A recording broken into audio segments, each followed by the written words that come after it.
Hello, everybody. I would like to welcome to the channel one of the leading sopranos of today, the award-winning, critically acclaimed Nicole Heaston Lane, who is here to talk to us briefly about the overlap between gospel music and classical singing. Welcome to the channel, Nicole. Thank you. Thank you so much for having me. I enjoy watching your channel. You just so excited about music in general, and I'm excited to be a part of your classical journey. Thank you so much. So just to start off, do you come from the church? Absolutely. I grew up in Chicago and I went to Metropolitan Missionary Baptist Church. And we are a church that was a serious music church. We had six choirs, and they did everything from the sanctuary choir, which sang more classical music, which my mom played the piano for, the gospel choir, the youth choir, the junior choir, the inspirational choir, which was the older singers that sang the hymns, and the men's chorus. We sang at our church. So you will be of the generation of the kind of singers that we will be talking about today, like the Sissy Houstons or the Marion Williams or Mahalia Jacksons, that kind of singer where, like my generation today would be like, oh, they sound more like classical singers. When someone says they sound like a classical singer, what exactly, in your opinion, are they referring to? What they're referring to, at least is when I grew up in the church, is the sound of having a more dome-like round sound. Growing up, you would see people like Luciano Pavarotti on television, and that was an opera singer. But in the Black church, if you were raised and you learned how to play piano, some people learned how to play violin. They had a classical training that they learned in schools because in the 1940s through the 60s, they really did teach classical singing in schools. It was just baseline. So everyone came away with knowing how to sing in a classical technique. Now, when you went to the Black church, a lot of times somebody will, instead of it was a difference in it. It was a gospel, and then there was one that had more dome in it. And you would always sit there and you would hear that one sister, Sister Tolliver singing and stuff, and you'd be like, she sounds like an opera singer. And that was what an opera singer sounded like to me. And it was my exposure to it. Okay, and so I'm gonna play just a brief clip of the singer we're focusing on today, Marion Williams, and we can discuss some differences or similarities, but also differences in what she does as opposed to what someone like you would do. When the sorrows like sea will rose.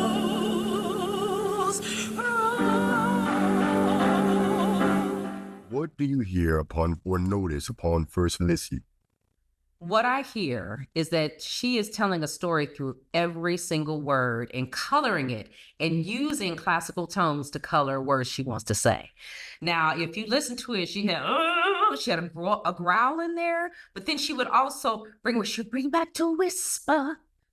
The thing about like artists like her, they used every single weapon in their arsenal to tell to tell the story of Jesus Christ and to make it interesting. And the thing is that, when you hear somebody say, "Ooh," she had that boom in the top where you can use it a lot more in the high notes. You wanted to have that ring, but then when you were singing in the low, you wanted to have that growl and have that edge and that push that kind of just reached out to the audience and drew them in. But then you always drew them in with a nice little dome like high note.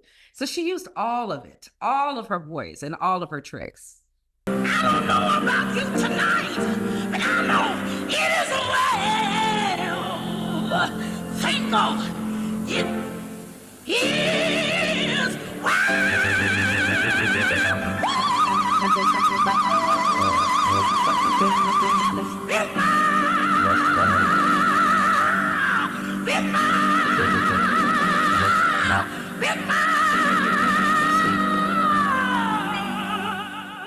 I know one of the big differences between like classical singing and non-classical is like the way people, I guess, build or use the chest voice.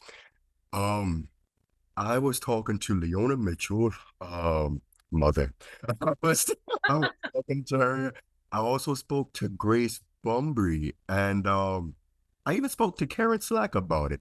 And I said, because a lot of viewers or people who aren't familiar with classical music, they say, well, they only sing in head voice, they can't belt because that's harder to do.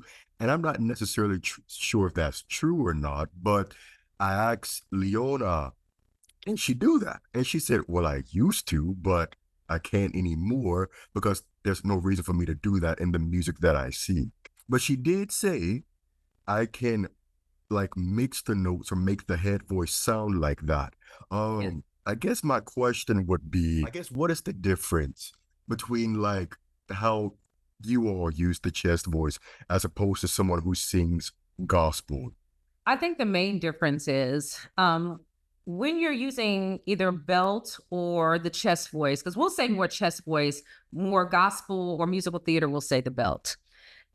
We use it more sparingly depending on the type of repertoire you're singing. Like there's certain Verdi repertoire where, especially if you're singing into your low voice, you kind of need it in some ways to cut over an orchestra. So you were able to put that just a little bit more pressure onto the chords to give it a little more strength to it. But it's hard to do and keep that height and have the head tones at all the time. So like there are some singers like Leontine Price who could do it effortlessly, who could sing her, her whistle tones here and then bring it all the way down and and give you all of this chest. When you're doing gospel, it's about switching, and you can actually belt higher than you would with classical music. But when you're doing in gospel, you're doing it for effect. The word gospel means to tell the story of, to tell the story. So when you're doing that as a gospel singer, you're wanting to grab the listener.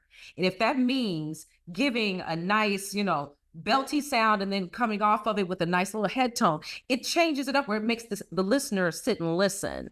So they're doing that for that benefit. But a lot of times when classical singers do it, it's more so for a dramatic reason and also a reason to cut across the orchestra, because you'll usually belt, or I'm sorry, use your chest voice in your lower voice. Okay, so on that note, I just want to play a quick clip of Florence Quivar singing gospel. When we're young and ancient times, he killed 10,000 of the feeling spies. To his wife sat upon his head, she said, tell me where you take life, make you peace. Okay, so I think for her, I guess she was belting or taking, it sounded like she was taking the chest up to like, I think that's F sharp at the top of the stop. I need to get it notated, but so you all can do it, you just don't. Is that what? You can do it, and you do it in spirituals. In classical music, you don't necessarily need to do it as much. But when you're singing spiritual, you can do it. But if you notice when she did it, it wasn't sustained. It was da da da. It wasn't da da da, because that's a lot of weight to bring up there. But it was a way for her to color those notes, but still have that ability to be up there and give all that weight, and then Philistines, to bring it. You gotta be able to, you gotta negotiate it all the way around. The way she sang it sounds pretty similar to something that a sound that I've heard Marion make, or even somebody like a Patti LaBelle. Which brings into my next question. I know you said you grew up in church. Did you also sing gospel as well? I did, yes. Okay, so I guess my question would be, could you talk about how style or the genre of music influences your vocal choices? With gospel singing, a lot of it is infused from blues singing, or blues singing was infused out of gospel, where they, just like when you were listening to Florence Quivar singing there, a lot of her notes were bent up. Philistine, of scooping up or scooping down. And those choices are always made harmonically. They're made to accentuate the text. And so when you're making those choices, it's just like when you're singing lieder. If I was going to sing a Schubert lieder, I would want to color certain words certain ways, but you cannot do it in the same way you would sing gospel, because it's not based in a blues type of, tradition. So every genre has their way of coloring a word. And when you're singing gospel, you make the choices of, like, when you're it's something that's just become innate, because when you grow up in the church, you just hear it. You hear the women that have come before you and the men that come before you and how they sing. My mother, we grew up in a Baptist church. My grandmother grew up in a Kojic church. So I got a chance to hear two absolutely different styles of approach to singing gospel music. Same type of songs, we sang same music, but the approach would be different because each church leaned into different words a different way, their style, the way they sang it. Some people like to sing with more of a belt. Some people like to sing with more of a classic tone. But every time you do it, they're really trying to tell the story of whatever song they're singing, whether it's spiritual, gospel. And if that means hooping and hollering, that means hooping and hollering.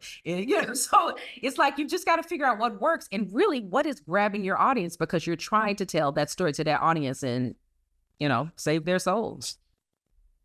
So basically, what you're saying is it just depends on the style of music that you're singing. Okay. It depends on the style that you're singing, because singing spirituals is very different from singing gospel music. Mm-hmm. So you have to take into the history of where the music is coming from, where spirituals are really coming from, slave songs that are passed down. That is a different tradition than gospel, which is based in the roots of, that is infused with jazz and blues. Two different things. Okay, that makes a lot of sense, because I remember Shirley Barrett said in an interview, it was an interview about, she was singing some type of songs, but she was talking about taking her chest voice all the way up. And she said, I like the sound, I love the sound, but if I'm going to continue to sing, I think she had some Lady Macbeths in the future. She said, if I'm going to continue to sing those, I can't do that too often because it would hinder my ability to do those things. Absolutely. Okay, that makes a lot of sense. Okay. And so as you've mentioned or referenced a few times, she was known for like the growl effect, and that growling when you think of like Twinkie Clark, the Clark sisters, LaShawn Pace, or just really any type of gospel singer, even Little Richard. That's a very popular style of singing. Just from your ears, how do you feel or that type of sound is produced? How it's produced? That's an interesting question. Thank you. When you're trying to produce that sound, like some people do it very effectively because it's really just having this raspiness that you just have to like kind of push through your chords. And it's like what you said, Miss Ferret said. There's certain things that you can do in gospel music that are very effective, like the growl. There's a, when I feel that, I feel my chords going, they're going together real, real fast. As a classically trained singer, I want my chords to go together where I actually don't feel them going together at all. But when I do that, I feel them going together. So when you're doing that growl, it's great. It's something that's really exciting, but a lot of times it puts a lot of wear and tear on your vocal cords. So as a classically trained singer, you want to kind of, if you want to sing gospel as well, because I know a lot of singers who grew up in the church who became classical singers, and they were like, I can't sing gospel anymore because they said it was too hard on their voices. But the gospel I used to sing at my church, and Dr. Lena McLean, who was my first choir teacher, her Thomas A. Dorsey was her uncle who wrote Precious Lord. She said, you don't got to hoop and holler to sing for God. You ain't got to gospel ain't all that. So she taught us how to sing where you added those blues tones in, but still kept some classical chord to it. And so therefore I can still sing gospel. It may not sound like Marion, because Marion is like on a whole other level, but it's the way I sing gospel. So it's like, it's about what you want to do and actually the vocal care that you're going to take. But I remember they referred to it as like a throat technique or a neck technique. And they were like, it was sort of similar to what you just described. Like when you growl or something, they said it's like some type of tension. So I don't know if you ever have seen like Karen Clark Sheard do it, but her tongue is like, which is like the U shape or bow shape, which is a sign of like that pulling or the closing that you were talking about. I know a lot of people say that gospel has the tendency to sound screamy, and all of that. Which I think is interesting because I've also heard that notion said about women of color who come from the church but make their names in classical music. Who comes to mind first? Leontine Price and Leona Mitchell. Grace sang in church, but she didn't sing gospel. She sang a lot of hymnals and uh, anthems. But I'm going to play this clip and then I will ask my question after. Don't you know I'm happy?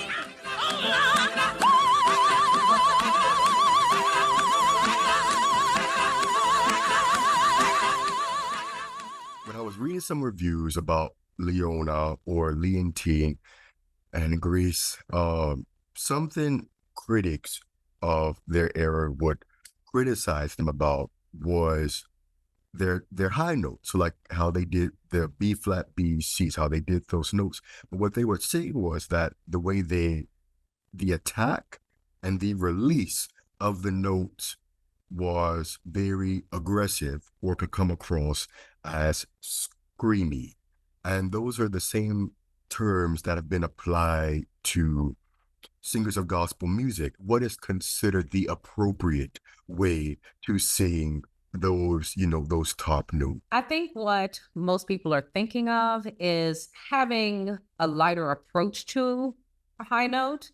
Because what I'm hearing in what Mary sings, and when I hear Leontine and Leona say, they attack the note dead on. It's just like, ah, it's right on. And so a lot of times they're wanting, in schools and stuff, and the way I was taught was to sing where you are lifting the soft palate and giving that space and then landing on the note and then releasing easily.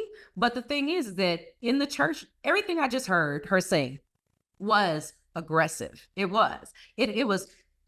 It had that beat and the voice was on with that beat. It had this edge to it that was really exciting to listen to it. Even, it's that attacker. It was right on. Where it's like, it goes right on the where it doesn't have that over. But the thing is that Leontine was so good that she could still attack it dead on and still have all these overtones going over it. So to sit up there and say it was screamy, I think they've lost their minds. Some of the most glorious singing you would ever heard, her and Leona. But I think it's because of their church upbringing, that's how you approach the high notes, that probably washed into the way they sang classical music and how they approached it. But it's also what made them some of the most exciting singers of their generation. People can sit there and say all they want about it, but people still know their names and talk about them on such a high level because they did things that not everybody could do. So they essentially, the way you were taught, or where a lot of singers are taught, is like you crescendo on the top note, or like not necessarily crescendo, but approach the top note with space from above. Like it's like kind of like a plane landing. Like this is the high note. You want the plane to come from above and land on it. So it's like ah instead of ah, where you're going ah. So it's a different. They want this light attack because one, it's easier on the vocal cords. Some would say that, this generation that's being taught this is not as exciting as what you got in the golden age of classical music, but that's basically what they're wanting, to have that space in it where it doesn't come on that, that way. But, again, as Black artists, there's so many things that we bring into classical music that are frowned upon, but there are also things that I think in ways make it better. The plane reference is really good because I'm just thinking like actually when I flew back to New York a few days ago, he landed like that. And that was not enjoyable. It was not enjoyable. But what they did was, it was a beautiful way that they sang that was very unique to them. And it was unique to Black singing because of the way they were raised and the way they were trained. And so we've referenced her quite a bit this conversation, but in one of my interviews with Grace, I said, why do so many Black classical singers incorporate spirituals and gospel into their programs? And she said, outside of it being our responsibility to keep that music alive, she also mentioned that many European audiences requested that music from them and that they loved to hear it. And she went on to tell me that spirituals is just as much as a respectable genre of music as French melody and German lead and all of that. Um, so Marion, like many black classical singers of a certain generation of her who were singing when she was singing, um, had major careers in Europe. From your perspective, what is it about that style of singing or that style of music that made them very popular over there as opposed to here? I think what made it very popular in Europe was because it's not a European-based art form. The African American spiritual is unique to the United States because it came from the United States. In Europe, you can go to any place in Europe and you'll find that they have their own culture. In Italy, you'll see that opera is where it is, they have a great pride of opera in Italy. If you go to Germany, they have a great pride of the leader that was created there. Same thing with the chanson in France. Those are things that are native to their regions and their countries. When Black singers come over, we're able to share something that is new to them because, Ms. Rumbury was absolutely correct. I know when I started singing, I was singing spirituals because I grew up singing spirituals in church.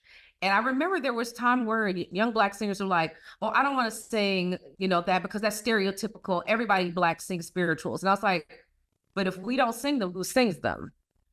These are pieces of music that are on the same level with anything that Schumann wrote, that Debussy wrote. They are poetry that is set to music that is unique to our culture. And there's something that gets evolved through different arrangements that is worthy of being shared. But in Europe, they really enjoy that because it's not their culture and they're getting a chance to have a little bit of something that is new to them after centuries and centuries of them basically being the standard bearers. They're saying that there's more that can be added to the genre of art song. Okay. So you would consider a spiritual or gospel a form of art song? Absolutely. Absolutely. Now, gospel, like I said, gospel, I think is a different thing. I think that when I think of gospel, I think of a more religious connotation. With Okay. spirituals can be religious, but they also can be secular because they were basically, songs that came out of slavery. And those songs were basically poems or things that were said in the field that were brought in and brought together by community and passed down through generations. And so that's why I feel that they're very important to be sung because it's our history. And we get a chance to share that in the same way that somebody would share. You'd put some personal on a recital. You can put a spiritual on your recital. Like you said, if we don't sing it, who else will? Well, other people have. I was recently listening to Marilyn Horn has a recording of Right. Motherless Child. What is her name? Helen Trouble has recorded some spirituals. Just different white artists have recorded spirituals. What would you say is the commonalities between the spiritual and the art songs that we have been talking about? The commonality is basically telling the story again. Every time you're singing Gretchen am Spinnrad, you're telling the story of this one girl who pricks her finger on the spindle. When you're singing a spiritual that's talking about, ride on King Jesus, you're talking about that story. It's the same thing. It's poetry set to music, but with a different style. A leader is different from a chanson is different from a spiritual, but they're all from the same family and deserve the same respect. And I love that, when I said, if we don't sing it, who will? And you're absolutely right. There are a lot of people, because it is such great music, there are, people who are not of our race that want to sing it and do sing it and put it on that same platform. But I would say as us as a people, we need to be the standard bearers in the forward movement of making sure that it is put into the standard repertoire, as well as not just spirituals, but Black art song composers as well. When I look up different spirituals, I don't see on YouTube. I should say, when I'm looking up a lot of spirituals on YouTube, depending on what piece it is, I don't always see a lot of like professional black singers singing it, but something that caught my attention was that a lot of uh young singers, college students in programs are singing spirituals. And and I also am aware that like younger singers incorporate art songs or lead into, you know, when they're trying to learn and navigate and build their voice. So how can that music, or what is it about that type of music that also aids them in building not only their voice, but also their artistic interpretation or yeah, ooh, that was worded very badly. No, I got what you meant. I understood. It's interesting you say that because Kathleen Battle and Jesse Norman did full concerts all the time of nothing but spirituals. There was a whole generation, just like the recording you just played, there of Florence Quivar. There are so many Black singers who have recorded spirituals. There was a time where there was a lull in it, where people just kind of, like I said, they were like, oh, well, it's stereotypical. They're just going to assume because I'm Black that I want to sing spirituals. That didn't necessarily make that true or right. I think that when young Black singers are coming into universities, I think that singing a spiritual is something that if they grew up in the church or grew up in listening to this type of music, it's a segue to actually help them to understand the steps between spirituals into lieder, into opera, into various things. I think because it'll keep them where they're more grounded in their own culture. It's something from their culture that they're bringing in, and they can say, oh, well, I can sing this, and they're like, there's high notes in this, and I'm learning the same type of vocal techniques that I would learn if I was singing another art song. It's like a gateway into an experience that they may not have necessarily been open to. When I started college, I'd sang classical music in choirs and stuff, but I had never been exposed to opera or a lot of art song. And literally the first thing I sang for my audition was I Want Jesus to Walk With Me, sang it a cappella. And that was what I sang for my audition to get into college. That was my gateway to get into school for me to learn how to do other things and build upon that. And I still sing that song to this day. It's part of our culture. We bring it in and it'll help us say, oh, this is not any that much different than, a list song. I think it's a gateway. I just think it's a bridge to bring your creativity to another level. So, as you mentioned earlier, you come from a generation where you probably heard that style of singing every Sunday. Did that help you realize that, your voice was more of a, Leontine Price as opposed to a Karen Clark Sheard, or your voice was more suited towards classical music? Oh, absolutely. Because at my church, when I said we had singers at my church, there was this one woman, Rayshawn Williams, one of the best singers I've ever heard in my life. Gospel. She was in the gospel choir, and whenever anybody important came to the church, Rayshawn sang. And I would love to listen to her, but I couldn't do what Rayshawn did. I could do what Willie Mae Craig's and the Inspirational Choir could do, where she could sing her gospel music, but it had more dome tones to it. And when my choir teacher heard me, she said, "You're a classical singer." And even though I still sang gospel at church and stuff, I never could make it sound like Rayshawn. So I knew that was not necessarily my ministry, even though I love singing it. But when I got to singing classical music and I got into college and I started training vocally, I was like, this is where I sit. This is where my voice is most comfortable in the way I can communicate. And it's interesting that you say that because I think of Larry Brownlee. Larry Brownlee grew up in the church as well. And I think he's Kojic. And he grew up singing, all these runs and stuff. And what does he do now? Sings all these runs in Rossini. His voice melded from what he sang in church. Because I grew up with it. I know his sister from college. I pledged her. but she also sang gospel music. She sang in the gospel choir there. That's how they grew up. And he was able to make that turn and add more classical elements for all the runs he did to all of a sudden be able to do runs in Rossini? That is a good question. I mean, that's actually, I know I have another question that wasn't written. Y'all do sing runs, and similarly, like you just referenced, gospel music is known for its runs. What Mhm. is the difference between a Rossini run or a Handel run as opposed to what Kim Burrell does? Okay, now there's a serious difference in that. Articulate. Because Kim's like, all her stuff, it's articulate, but it's more like, it's like a little feather, where Rossini gotta be, it's more articulate, which is something that's not in my ministry either.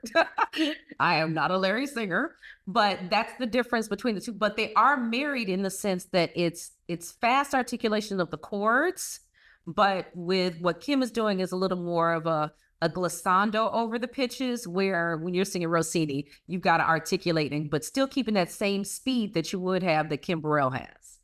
Your voice just lets you know that, oh, this is what I'm suited for, as opposed to that style of music.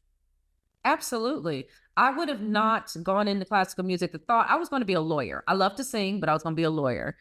And Mrs. McLean, she just came to me one day in class and was like, "You're a classical singer." And I was like, "Black people don't sing opera." She's like, "They do." And she said, "Turn around and look at that wall. There is Grace Bonbury, Leontine Price, William Moorfield. They're all Black opera singers." And she made me sing Rejoice Greatly at 120. And I was able to do it. She's like, "You're an opera singer." She gave me an aria to learn and said, "Learn it." And I sat there with a recording and I learned it, and I was trying to sing it kind of like the recording and stuff. And she was like, and then I won competitions. And I was like, oh, well, maybe this is something. I'll go to school, see if it works out. And it did. Like many of her generation, or as just which is pretty common in gospel period, but a lot of them have a lot of health issues. So I forgot when she died. I think she was like in her early 60s, maybe mid 60s, but not that old. In talking with like Leona and planning for the concert and trying to pick out her repertoire, she was saying, she said she can't sing anything that it requires her to go like high. So which led me to believe like what sopranos consider high is like B flat and beyond. That's what she told me. So she said A flat, A was like the top. And so, which got me thinking of some other sopranos, such as like LaShawn Pace in gospel music, who just died recently.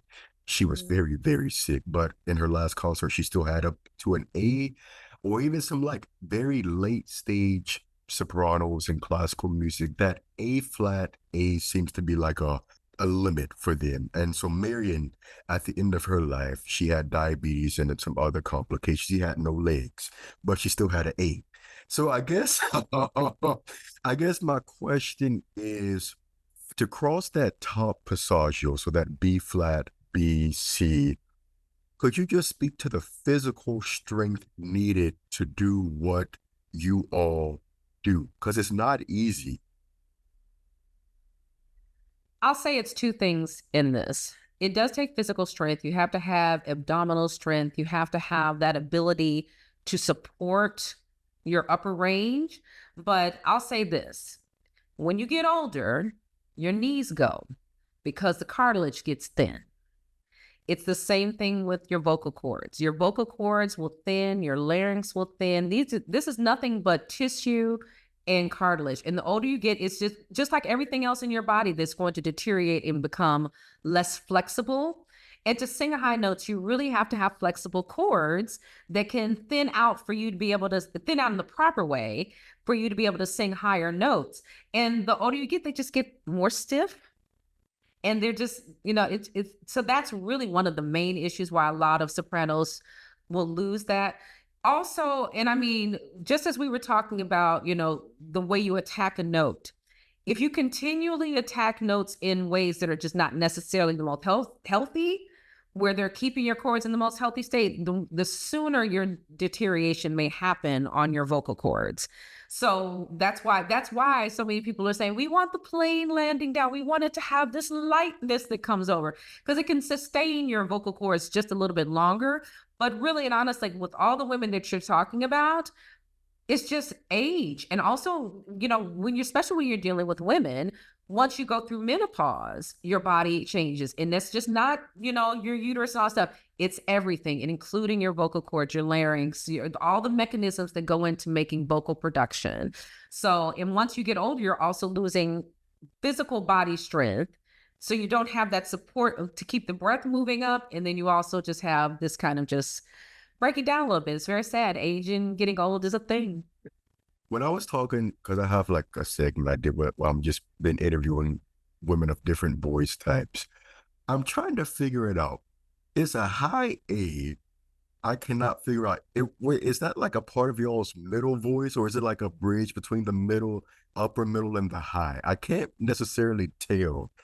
I would say it's kind of like a bridge. I think that is like the baseline of a high note for a soprano.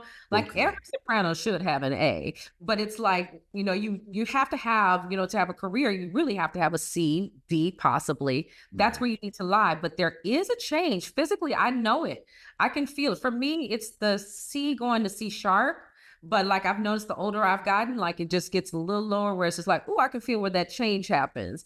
But an A is like, it's always there. It's your solid grounding because for most sopranos, the passaggio is like maybe an E, F. So you've gotten over that hump, and the A is the pitch that really feels good in your voice and it sits well. And then everything above that is gravy, but those are the ones that go first.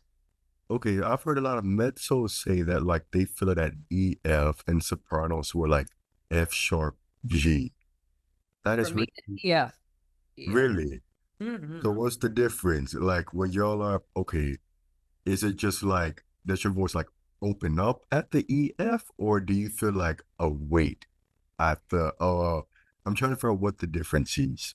It's kind of like a flip that where you have to really control your breath in a different way. It's like you can have your breath sustained all the way up to where you get to that EF, and you know that you need to give just that much more support to make sure that that E and F are in tune, have the same dome. But then once you get over that, you're back in that plain landing of like the voice is like, okay, I'm comfortable here. It just goes to that little part. In most sopranos, some sopranos are F sharp, some mezzos are lower. Everyone has a different passaggio break, but it's Uh, basically in that same little area. And then yeah. once you get over that, you kind of, it's like a home free situation. It's like making a curve, it's like you're going straight and then you got to make that curve. That E and F is the curve, and then you're going straight again.